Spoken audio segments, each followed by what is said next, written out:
Let's return to This Week in America. Here's your host, Rick Bratton.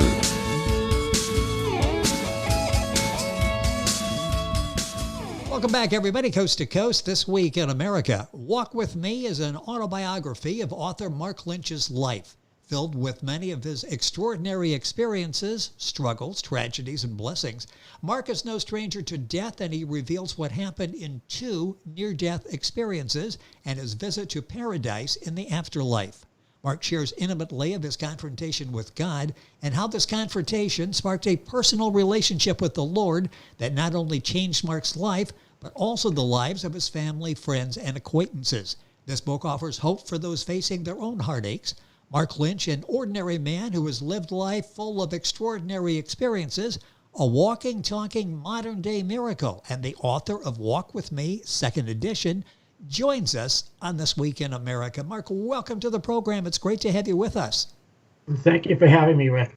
So much to talk about during the course of the program today. Book available on Amazon. We'll give you that information as we go through the interview. You say that people call it a near-death experience, but you called it a real death experience. Talk about that, and then the 2 times it happened. Not just once, but 2 times this happened. Why do you call it a real death experience? Well, what happened was I actually passed on and went to another place 2 times. First time, it wasn't...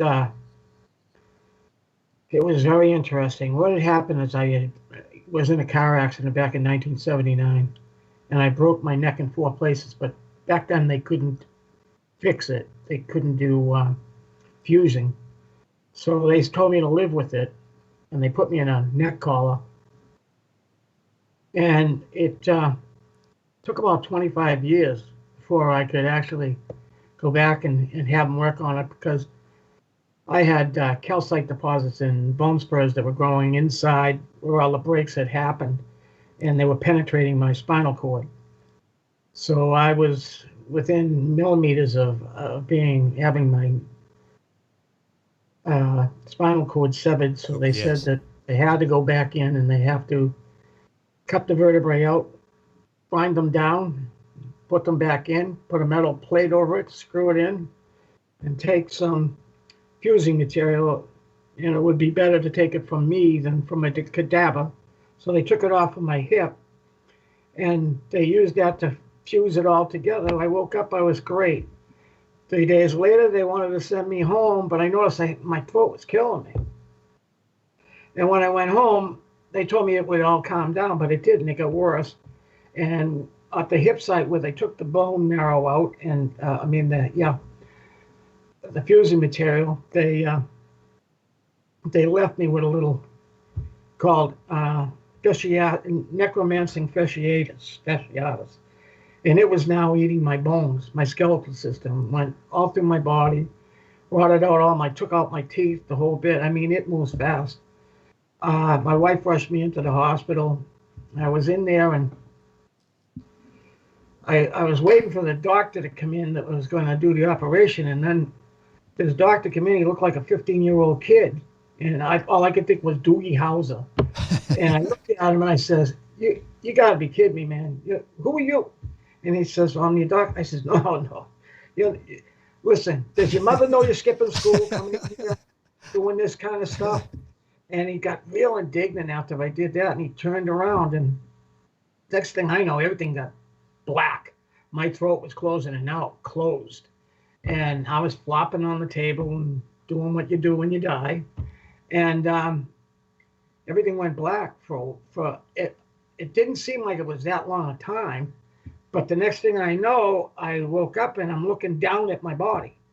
Now, that's a real weird experience. And actually, it's sort of pleasant. You don't realize how much that you are weighed down by this body while you're here. And I am on the ceiling looking at my body, and I look over to see the kid, and he's not even looking at me. He's still facing the wall, and I'm saying, "Oh my God, what am I going to do?" So I tried going down and to touch him, and my hand went right to him. And I says, "Okay, now I think I'm in real trouble," and I didn't know what to do. And finally he turned around, and I noticed time was going by, and he realized that I was dead. So he called the regular doctors or the emergency, whatever they do, code blue, and they all came in, and they all were around me, and I was watching what they were doing, and they were trying to make slices in my throat. So because first they were trying to do that thing down your throat, Oh, yes. and Yes. weren't having any luck there. So they would swap off, and it was eventually it was a female. It was birthed. It was a male doctor.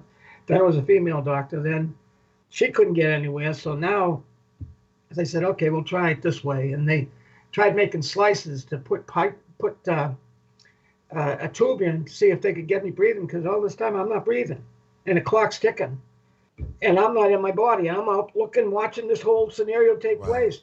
Finally, this doctor comes in with his beautiful silver drill, and I watch him drill a hole right through my throat, and everything went black. And next thing I know, I was someplace else. And this place is like, I think it's the dark hole that's out in the sky. It was just totally black, and there was only one light in it, and the one light in it was God. And I immediately floated up to his presence, and you move like lightning, and it just feels so different, so good. And he was telling me that I wasn't finished and I had to go back, and I didn't know what he meant. But next thing I know, I was being pulled back into my body, and as I was waking up, my wife was screaming at me, and so weren't the nurses. They were pounding on my chest and trying to get me back. And my wife was screaming, "Don't you die, you SOB. If you do, I'm gonna bring you back no matter what, and then I'm gonna kill you." So the nurses were saying, "Yeah, we don't want to do the paperwork. You better come back, yes, or whatever." So I did come back, and it was like 2 weeks of them trying to get me strong enough so that they could take, because at that time they had to put this pipe in my throat, and it was they put a balloon in, and they inflate it so that it can hold everything and keep your neck open. Oh, yes. And this was at Mass General Hospital in Boston. And it was like 3 weeks later, they came in and said, okay, we have to get that out of there, and we have to put in a regular trach, or you're not going to be able to eat or talk or whatever. So I said, yeah, right. So they said, it's not going to, it'll be fine. This is a standard kind of procedure. We've done it. And as soon as they said that, my eyes rolled in the back of my head, and I said, yeah, sure. So they said, okay, here we go. So took a deep breath. They pulled the thing out, and then they tried they pulled the balloon up, and then they tried putting the other one back in, but my throat had closed again. This time my wife was holding me, and she saw me, she watched my spirit leave my body and actually exit to the ceiling. This time when I went past the ceiling, all the miserable, rotten emotions that you have down here on Earth get taken away. You can't even have memories of them because they're just taken away. And they're replaced by these beautiful, wonderful memories that I can't put it into words. They're just wonderful. And the feelings all around you are just wonderful. And it's like going through a door. It's like you're here 1 minute, and then bam, you're there. And you know you're there because you can see around you. Yes. So I went, and I'm looking, and you go up, and everybody talks about, do you see the light? I says, yeah, you see a light. The light actually turns into 3 lights. One light goes off, and it's all by itself, and it's so beautiful. It's very, very bright, and it has colors all around it. And then there's one light that's almost, it's like a horizon, and it's like a brilliant light with flashes in it going off all the time. And then there's another light, and it almost looks like a whole row of a cloud, but as you get closer, it looks almost like sheep. And as you get closer, you find out it's people. And they're like, you're looking at like a negative image of them, and their whole body is encased in this gold ring. And that's what holds the essence in place. And they're all like we are here. You can recognize the people and everything. I didn't see any of my relatives. I didn't see anybody that I could say I know. I didn't see angels, which I thought was very peculiar. And I know that I was up there, and I was feeling these feelings, because what you get is Oh man, I was a Woodstock child, so I'm what when Jimmy Harris said, "Are you experienced?" Yeah, I'm very experienced.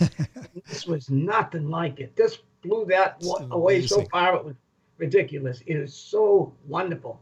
So anyway, I'm enjoying that, and I'm looking at these people, and they all had their backs towards me, and they're all looking at the wall, which I finally noticed that huge thing that was like gold with lights flashing in it, and they weren't lights; they were different gems, and the wall was semi-transparent, and it was made out of gold, and it was beautiful.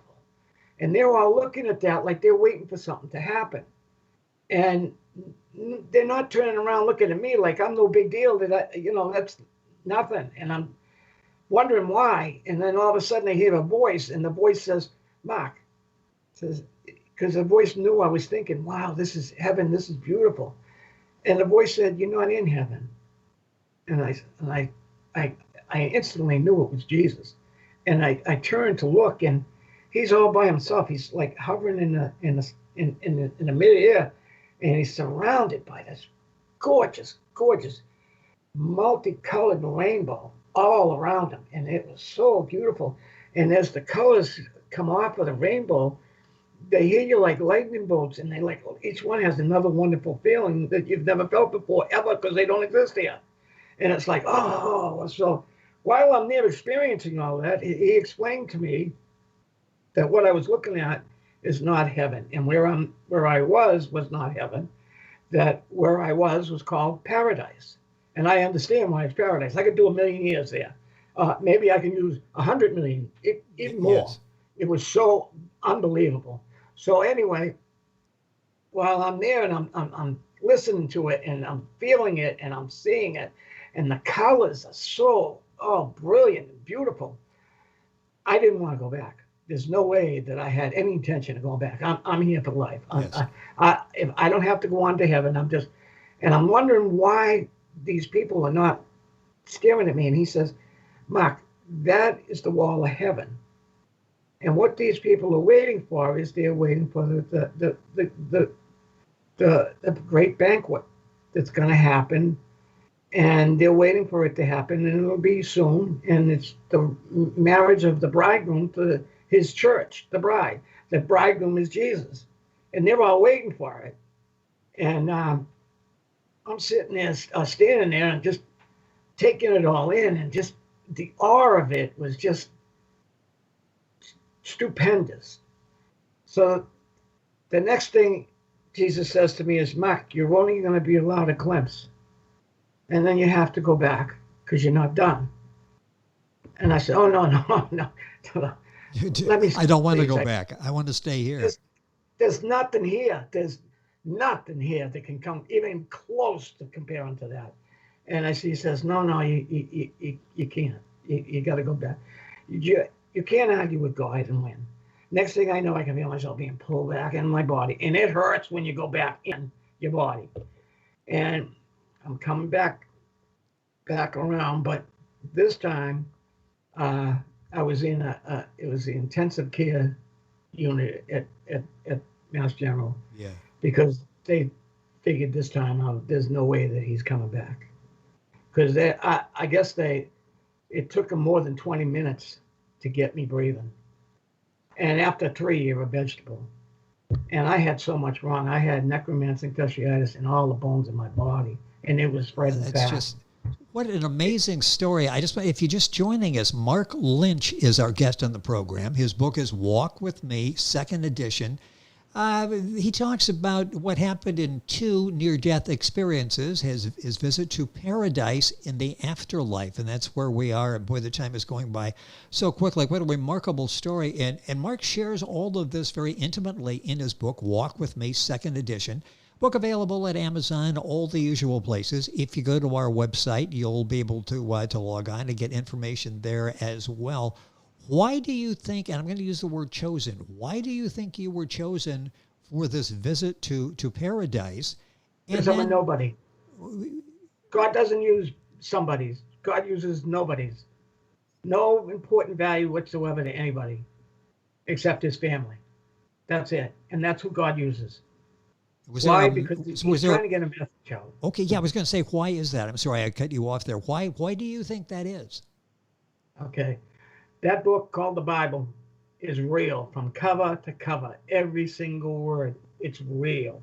It's not to be taken for anything other than a must read before you leave this planet. And if you don't want God in your life, well, that's your choice. Yes. But you're going to reap what you choose, and you don't know what you're saying. You got to realize there is something out there. I know a lot of people say, "Oh no," when you go, poof, it's nothing. There's nothing there. I've been there. I begged when I came back. I begged them to kill me because I wanted to go back there. They wouldn't do it. I had to wait till 8:30. Everybody left my room, and what I did is I had a double pick line going in right to my heart, and I pulled it out, trying to get there, and not one drop of blood, but I felt every bit of the pain. And I looked up and I said, "Why?" Because I wasn't going anywhere until he says it's time, and that's the way it is. He's more involved in everybody's life than they even have a suspicion of. He knows everything you're thinking. He knows what you're gonna do, how you're gonna screw up before you screw up. He's trying to save you the grief because sin has consequences, either in this life or the next. But it doesn't just end when you end. You can live 150 million years and you still haven't touched how long you're going to be dead for. That's an eternity. Yes. So it's a matter of how you get through to these people. I don't know. They all look at it. You can say them a quack. You can say it didn't happen, the whole bit. I got medical records to back everything up. I know where I went, and I know I wasn't here. And everything is so well documented and shared in your book. Just in talking to you for these few minutes, you're very graphic in what happened. Mark is just that graphic and even more so in detail in his book, Walk With Me, second edition.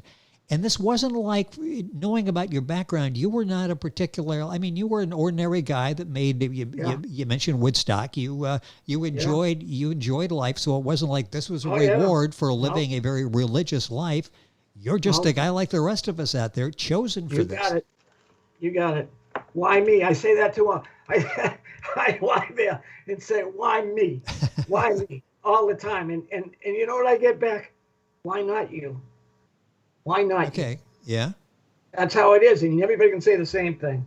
Well, most of us, as we get older and we see people around us that are not here any longer, in the back of our mind is this journey is going to end.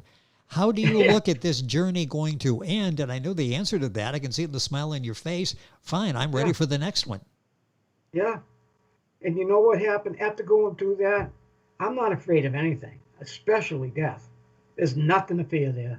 If you're on the right side of Jesus, if you actually learn how to have a personal relationship, and anybody can do it. You don't have to be a rocket scientist.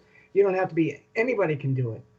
All you have to do is realize, okay, he made the rules and you can't keep the rules. There's no way that you can keep the rules. Nobody was able to keep the rules but Jesus. And you know that according to him, sin's sin. So if you do this wrong or that wrong, you sin, you're guilty. Then the penalty for guilt, oh yeah, it's death. What? Eternal death, not just dying and going, no, eternal death. So you don't want that. You don't want, you remember I told you about the black hole I saw the first time? Yes. Okay, imagine being out there in that black hole. You're still you, okay, because I was still me out there without a body. You're still you, but you can't do anything. You can't even talk to people. And you're out there in nowhere because you don't want God. You don't want him in your life. And therefore, he's going to give you what you want. He's going to leave you alone. And you'll be there for an eternity. You don't want that. That's crazy time. That's really crazy time. If I can get that across and people can just get it through their head, that'd be great. Mark Lynch, our guest on the program. Boy, such a fascinating story, and the time going way too quickly. here. I mean, it's amazing. Walk With Me, second edition, the name of the book. Talk about, for a couple minutes, the impact this had on family, friends, acquaintances, as the family would know the story. Your wife was there as you were living and dying and reliving again through these experiences. What impact has it had on family, friends, acquaintances? This has to be life-altering for them when you're sharing this story. Oh, it changes your whole view and your whole perspective on how you're going to live your life. You know, instead of being a self-centered life, okay, where all I'm interested in is me, okay, because if you're going to have that kind of selfish attitude and selfish life, you don't know what's going to happen, because you're going to reap the rewards for that. Because I did this, I went through an experience, and it started back in 1975 in my backyard, where I met God for the first time because I challenged him. And it's a whole other story, and we probably have to have 20 minutes just to get into it, but I challenged him, and I found out he's real. And then it was a matter of, I was seeking him after that. I tried to research and find anything I can, and what the Mormons say, what did Jehovah say, what do the Christians say, what's the difference between the Greeks and the Roman Catholic? All of them, okay? What do the Jews say? It all boils down to, you have to find Jesus. You're here. You're given the roadmap. It's called the Bible. Okay? Nothing else. All the other stuff is crap. Okay? I've read it all. Jehovah's, whatever they are, Mormons, I read it all. It's all crap. The only thing that's real is that Bible. And it'll tell you from beginning to end. Because now we're in the last chapters. And this is what's going on in our crazy world now. I mean, you see evil rising. Yes. Right? Yeah, daily. Okay. All right. So what do you think? God's on the evil side or God's on the good side? And you know who's going to win. Yep. There's no way the evil's going to win. I mean, we have to go through some stuff. If you read the Bible, God's not going to rewrite it. Everybody talks about Revelations and what else. Hey, he's not rewriting it. It's going to happen. So evil, he allows. There's a reason he allows. You got to have bad to understand good. It's amazing, but it gets down to real basic stuff. I got a couple minutes here. How would you know that something is good if you didn't know what something was when it was bad? Oh, yeah, yes. You need to be able to make that comparison, and that right. Gives you that perspective. Talk about, and I've only got a couple minutes here, but writing the book, why did you feel this was why it was so responsible and necessary for you to write the book? Okay. To be honest with you, Rick, the reason that I wrote it is I figured that my life is over and I better do something quick, and I don't going to be around here for my grandchildren. And because I'm not gonna, I might as well write about my life and what I did and what I didn't, so they can know how crazy their grandfather really was and where they came from and so forth. So I was doing it simply for memoirs for my children. And then it just got into, it was, a book. And then I tried to make copies, and I didn't want to photocopy a whole bunch. I said, let me see how much I can get it to turn into a book. And it was a whole other story. I couldn't find, I didn't know where to go, whatever. So I prayed about it, because one thing I did learn is how to have a real good relationship with my best friend. And his name is Jesus. And when you do, he does answer prayers, and he does do miracles.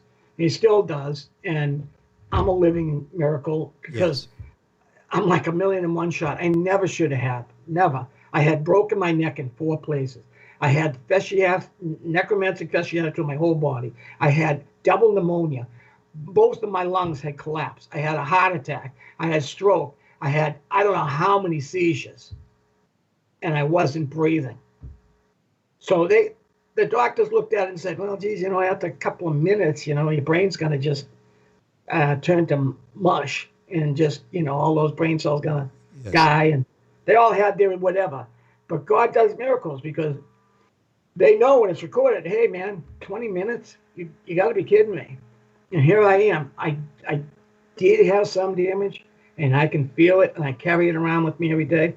But he stands me up. And I live because of him, and he lives in me. The book and is... it would be just a couple of years, but it's been a little while. It has been a while, and the book now touching so many people worldwide. Walk With Me, second edition. I'm going to take another couple minutes here. what reaction did you get from the doctors? I mean, what did Doogie and the others say? You're there, they're there, and they're going around like, this shouldn't be happening here. We should be getting a call in the coroner's office here and recording the time of death. What response did you get from them? Doogie came to my bed crying. Crying, and I said, it's okay, man, it's okay. But I couldn't talk, but I wrote it.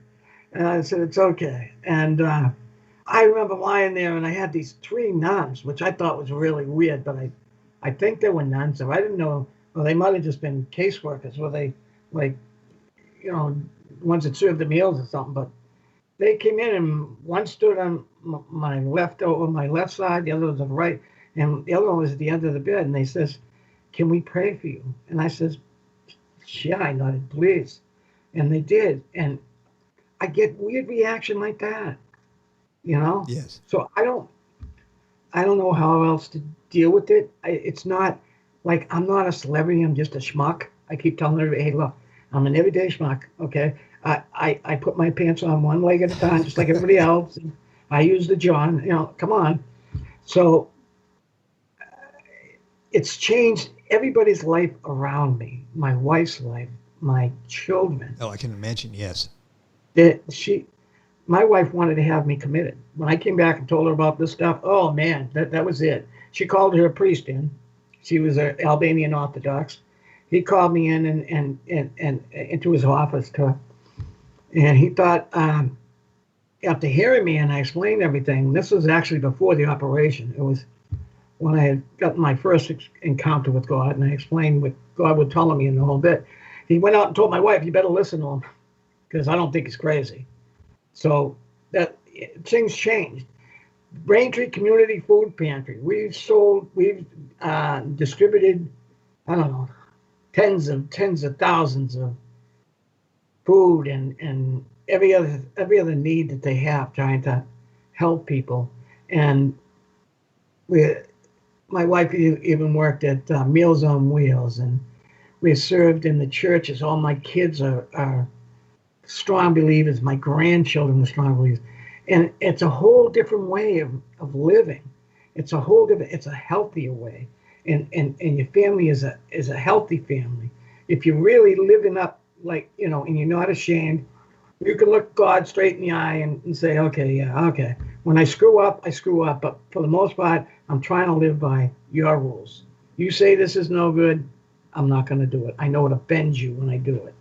But most people don't want to admit it. All you have to do is admit it, and he will help you to fix you, to make you into a better being more like his son. I love your passion, your self-awareness. Who you are, why you're here, what you went through, and that all comes across so well in the memoir by Mark Lynch, our guest in the program, Walk With Me, 2nd edition. Take a minute or so. Your book at Amazon, I'll give you that here in just a second. I understand you do a monthly newsletter. What's the best way people can follow you? Yes, if you send me your email address, my email address is Mark Lynch, MarkLynch, and the letters RES @gmail.com. I'll put you on a monthly mailing list. It doesn't cost anything. And all I do is every month I send these out, and I put on podcasts if I have them, or films that I have, and people can learn from them. And you make this a good decision on what you're going to do with your life, because it ain't just retirement. I mean, I've been retired now. I'm 100% DAV, and the government told me when I was 65 that you gotta stop working, man. I said okay. So now I got this time, and now I'm trying to promote this book to just get it as far out there as I can. I don't care. I'm not making any money on anything. It's not about the money. People don't get that. Fame, fortune, that it's all vanity. It's all waste, and you're not going to get anything, no credit from God for that. Fame and fortune it's worthless. Don't even waste your time with it. Learn to live with what he gives you, and trust him to give it to you, and he will. And Mark, and you'll have a beautiful life. Mark lays all of that out so well in his book, Walk With Me, second edition. That enthusiasm is in the book. He takes you in plain language right through all of the experiences. Walk With Me, second edition. Are you working on another book? No, what I'm gonna do with the next one is, like I've already sent out 6 emails, and when I collect these emails, I'm gonna put them in a book, and then I'll publish that. But I don't know how I'm gonna do it and get the. I suppose I could put the letters or whatever to the YouTube sites and so forth. But there's a lot of information on it on a small, 1-page report. Yes. Well, and there's so much in the book. Walk With Me, second edition by Mark Lynch, Amazon, the usual places. We'll have that on the website so you can link on and get all the information there as well. Mark, it's been a pleasure having you on the program. What a remarkable story, life that you've gone through, how you're spending it now in trying to bring this message, this light to other people. Thank you for spending some time with us on the program. Oh, no, thank you. And I just pray that this helps as many people as it can. Well, the book is there. God bless you, Rick. Thank you. Thank you. The book is there for everybody. You can learn the lessons and what Mark went through. Walk With Me, second edition, Mark Lynch. Book at Amazon, the usual places. And, of course, information on our website, thisweekinamerica.us. Back on today's program after these messages. This Week in America is online. You can visit our website, thisweekinamerica.us. Scott Pinkerton, associate producer of This Week in America. Jay Anderson, segment producer. Ben Watson, webmaster. Otto Bechet, director of engineering and TV production. This Week in America produced and is a trademark of Blue Funk Broadcasting, LLC. For information on all of our guests and to listen to this week's show, our website again at thisweekinamerica.us. And I'm Sean Bratton, executive producer of This Week in America.